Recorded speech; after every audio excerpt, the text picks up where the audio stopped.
Insulin spike में जी रहे हैं, तो शुगर को कंप्लीटली खत्म कर दें अपनी लाइफ से, ठीक है। You will enjoy it.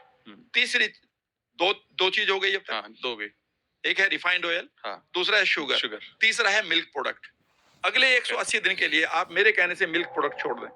ठीक है। अगर आप किसान भी हैं, अगर आप किसान भी हैं, अगर आप जवान हैं, अगर आप एथलीट हैं, आप मिल्क और मिल्क से कोई प्रोडक्ट ना लें, करके देख लें। ठीक है। याद रखिएगा, इसकी क्रेविंग ही सबसे बड़ा दुश्मन ये।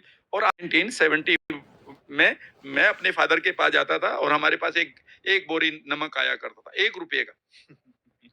वो नमक समुद्री नमक है, उसमें इतने ट्रेसेस होते हैं कि आपको मैजिकल है। एक किताब है, how the only answer to cancer, the only answer to cancer, doctor Coldwell की है, and he is MD doctor. उसने कहा कि आप कुछ भी ना करें, 3 लीटर पानी में, ये नहीं कि रोजाना ही पीना है, हफ्ते में 2 दिन कर लीजिएगा कि 3 लीटर पानी लीजिएगा, उसमें आधा चम्मच सी सोल्ट डालिएगा, समुद्री नमक, पिंक नहीं, सेंधा नहीं, ठीक है, सी सोल्ट। हाँ, और उसे पूरे दिन पी लीजिएगा। 3 लीटर पी लोगे, आपकी एक एक सेल को वो ऑक्सीजन देगा।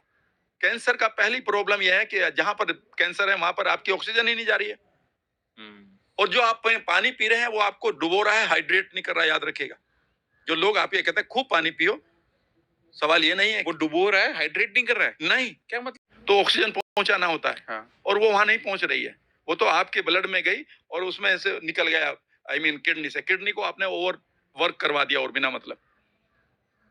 याद रखिएगा, जब भी आप पानी पिए, कभी कभी, ये नहीं कि आप रोज पीना है। और अगर आपको बीपी है तो डॉक्टर से पूछ ले या कम ले। सी सोल्ट में इतने ट्रेसेस हैं, कभी आप देखिएगा इसके ऊपर दग, लेकिन इसको आपके मार्केट से हटा लिया गया है, बिकॉज यहाँ से लोग फ्री में ठीक हो जाते हैं। तो आप सी सोल्ट का यूज करें। ओके, ठीक है ना। मिल्क प्रोडक्ट छोड़िए, शुगर छोड़िए, और उसके बाद आता है आपका मैदा। मैं आपको बताऊं, अगली सीक्रेट बता दूं। सीक्रेट ये है कि मैंने 8 महीने से गेहूं भी नहीं खाया है। गेहूं नहीं खाया? नहीं।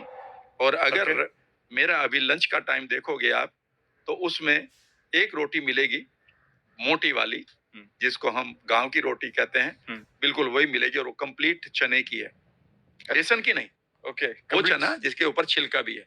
अच्छा, यानी कि वो फाइबर मेरे बैक्टीरिया के लिए काम आएगा, और ओ। चने में मुझे प्रोटीन मिल जाएगी। तो ये आपने घर में इसको पिसवाते हैं? जी, बिल्कुल।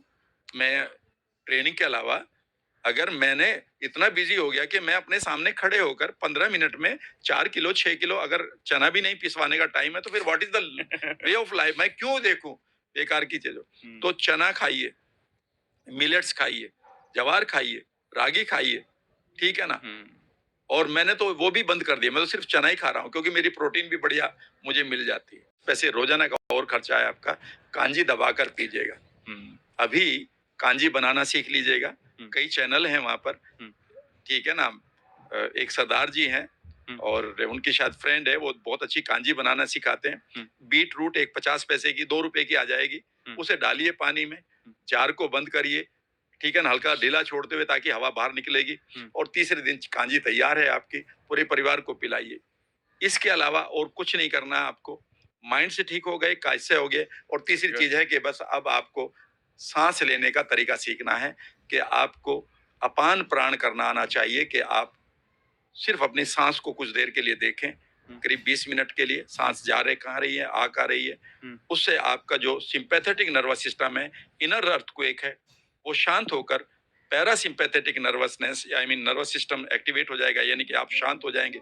शांत होते ही आपकी जो ग्लैंड्स ओवरबर्न्ट हो रही हैं, जिसको हम एड्रेनल फटीग कहते हैं, वो खत्म हो जाएगा, आपकी बॉडी हील हो जाएगी। आप विद इन 3 मंथ्स में, मैं कह रहा हूँ, आप 2 महीने के बाद ये कहेंगे कि राम सर से मिलना है, और आप दौड़ते हुए आएंगे कि चलो 10 किलोमीटर ही तो है, दौड़ते हुए चलते हैं यार, क्या करना, ओला ओला करके देख लीजिएगा। मैं 8 किलोमीटर पैदल चल जाता हूँ, मुझे कोई फर्क नहीं पड़ता। Amazing sir.